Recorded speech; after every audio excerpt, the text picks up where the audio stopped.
Hi there, I'm Fred Trost, and if you're a sportsman, you like the outdoors in Michigan, you're not going to want to miss this edition of Michigan Weekend. We're going to go back and do a recap of the Big Buck Contest, which we had last November. A lot of people are surprised at the number and the size of the racks that we have in this state, but there's some mighty big ones. Just look at those racks.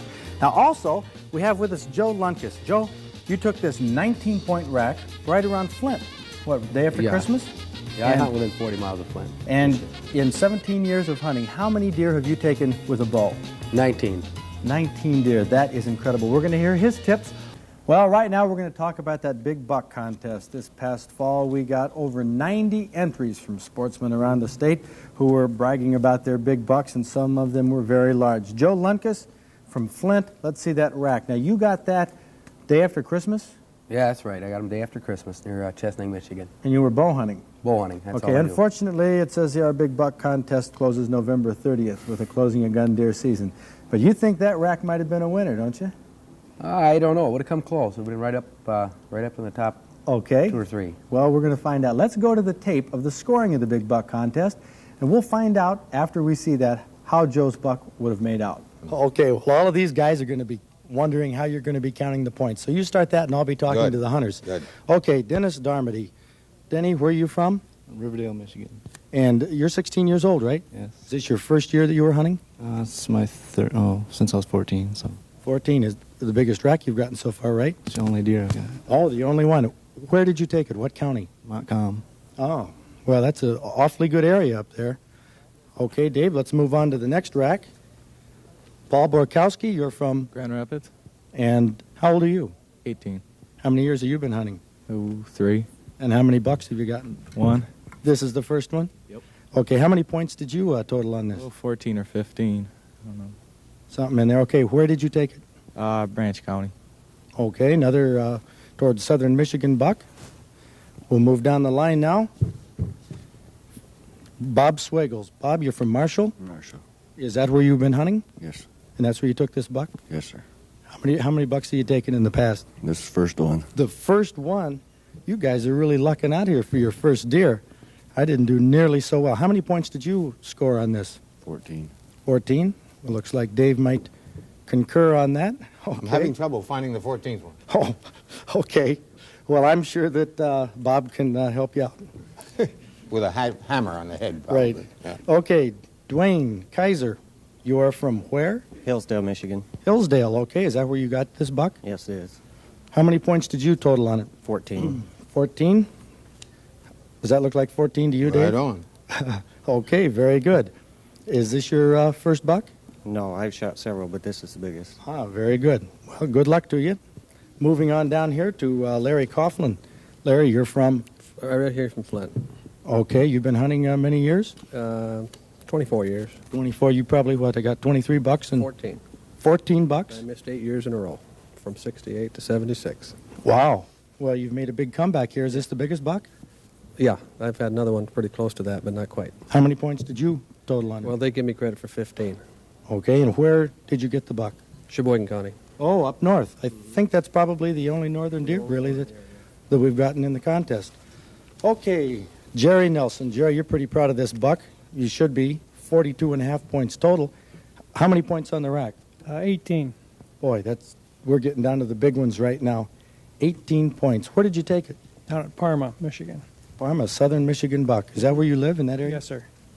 How many years have you been hunting? Oh, about 15. How many bucks? About 5. $5. Well, it seems like we get into the bigger racks here, you guys have taken more deer. Is this way and beyond the biggest buck you've ever taken? Yes, sir. Do you do most of your hunting in southern Michigan, or? Yes. Mm-hmm. You're most successful down there? Right. Okay, well, let's move on now to at least what is scored so far as number 3 rack. Pat Fredericks. Pat, you're from? Kalamazoo. And where do you hunt? In Kalamazoo County. Have you hunted there a long time, or? This is my 3rd year. Is this your 3rd year hunting deer total? Yes, it is. How have you done in the other 2 years? I've taken one other buck. How big was it? I was weighed out at about 200 pounds, but it was only a 6-point. How many points did you total up on this rack? 24. 24 points. That is a monster. Is this, were you cornfield hunting or what? No, I was hunting on the edge of a field. It wasn't a cornfield, some apple trees. And that's in the Kalamazoo area? Yes, it is. Well, great. All of these, isn't it surprising? All but one rack so far is a Southern Michigan buck. Now we'll get down to racks number 1 and 2. A very heated contest here between Earl Fuller from Williamston, Michigan. Okay, and in the first place, at least right now, Jeff Sherman, you're from where? Homer.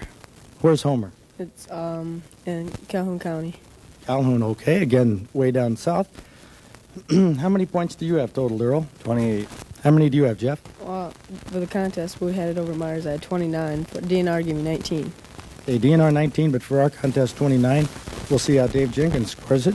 Now, the total scores here on your applications, Earl Fuller came in with his added the maximum outside spread, 51.5. Yours, Jeff, 51.75. That's pretty tight. Earl, do you do all your hunting in Southern Michigan? I have in the past few years. Have you been successful every year? No, sir. But this year you really hit the jackpot. Right. Well, we'll talk with you a little bit more about that buck. Now, what about you, Jeff? How old are you? 15. So you've been hunting how many years? This is my second year. Okay, that's good. That adds up. How big was the buck you got last year? I didn't get one. You didn't, but you hunted. Yeah. Now, I don't want you to get the wrong idea about deer hunting. You know, this doesn't normally happen, for your first deer. But you're in contention here for the #1 prize.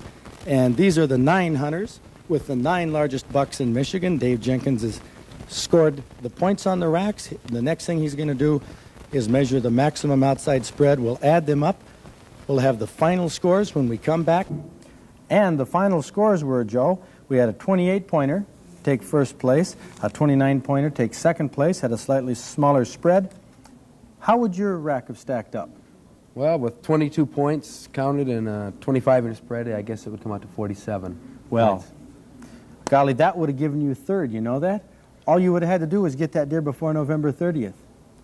What the heck? It's still a trophy. We're going to be back with Joe Lunkus. He's going to give us 7.5 minutes on his archery hunting expertise. He's got 19 deer and 17 years of archery hunting, so that's going to be something. We'll be back after we hear this message from the Sporting Goods Department at Meijer. Sitting next to me here is Joe Lunkus from Flint. Now, Joe is an extraordinary deer hunter when it comes to archery hunting for deer. Joe has taken 19 deer in 17 years. Needless to say, that's way above average. That's more deer than most hunters hope to get in their lifetime. But, Joe, I got to tell a little story here on you. When you started archery hunting 17 years ago, you used this bow, an old bear bow, and the way they used to make these bows back in the late 50s were with a sighting plane on both sides. That's correct. Right? So you could use it, if you were right-handed, you'd knock your arrow this way and hold it at this angle. If you were left-handed, you'd put it over on this side and, of course, shoot with your left hand. Now, why is it that you have pads here on both sides? It appears that you've used this bow both ways. Did you used to be left-handed or what? No, Fred, it's kind of embarrassing, but without instruction and with nobody to show me the correct way to use the bow, I shot for 2 years with my arrow on the wrong side of the bow.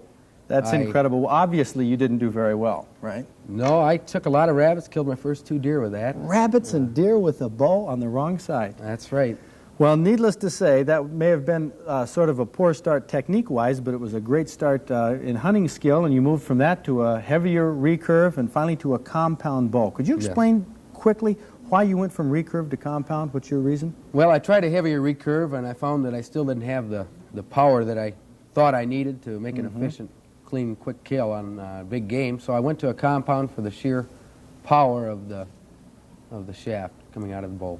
Not for accuracy? No, I found that accuracy is not really increased that much by a compound. Any increase in accuracy that an individual would have I would feel would be purely psychological on the part of the individual. Okay, well, we're going to, right now, a number of the big buck contest winners, about half of them, had never shot a deer before in their life. It was their first year, and they got trophies.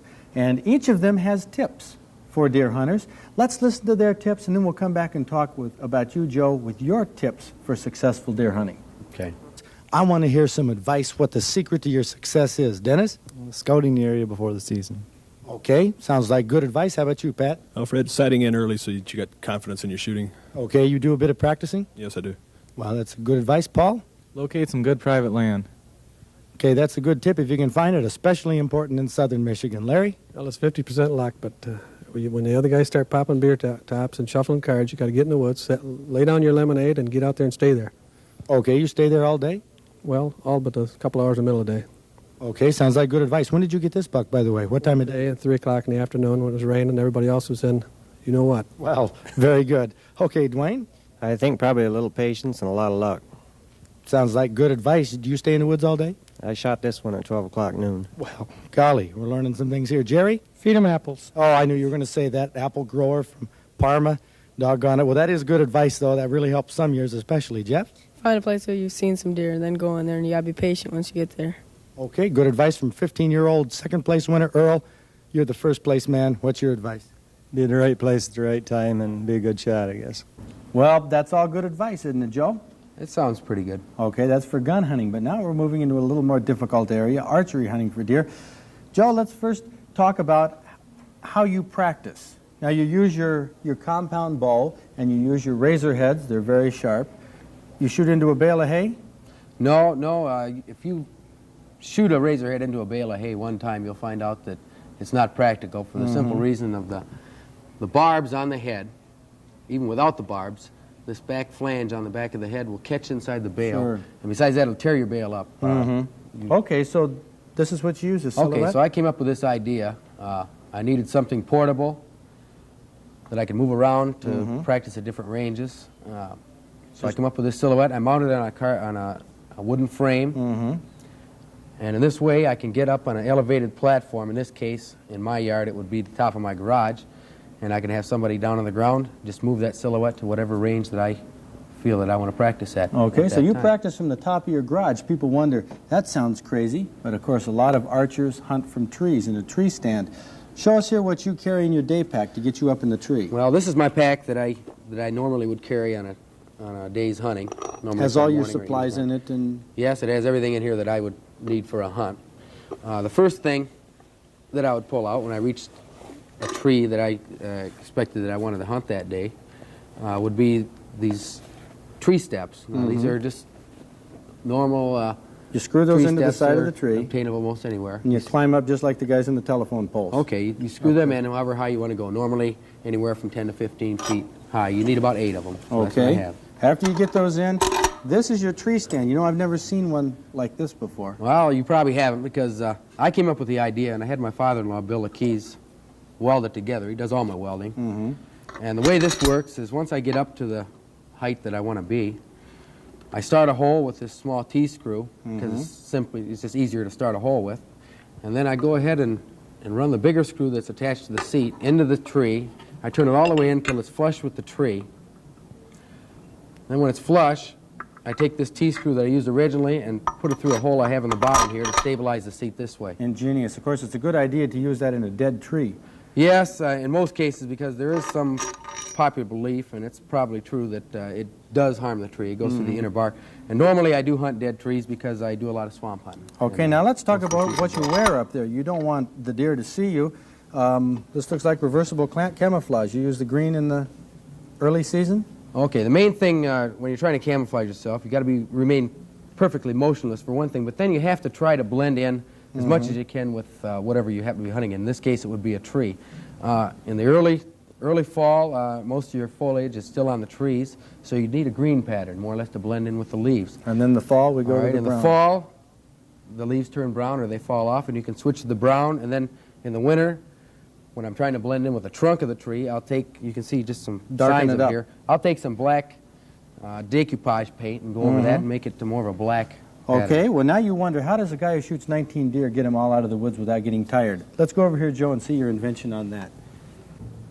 Well, Joe, this looks like an old fork of a bicycle welded to a tubular steel frame here of some sort. This is what you use to haul your deer out of the woods with? Yes, this is what we use. In some cases, it may even be used to transport a wounded hunter. Fortunately, I haven't had to do that. Well, this looks really handy. You lift it up to go over logs? And If you go over a log, you lift it up, but most of the time, the weight of the deer is on the fork and on the wheel, and all the hunter has to do is pull. Well, you've come up with a lot of great inventions, Joe, and you know, just looking at your trophies, the picture of your trophies, you must know an awful lot about archery deer hunting. What would you boil down to be the most important thing an archer should know? Fred, I think the most important thing for an archer to know would be knowledge of the game being hunted and a working knowledge of whitetail anatomy.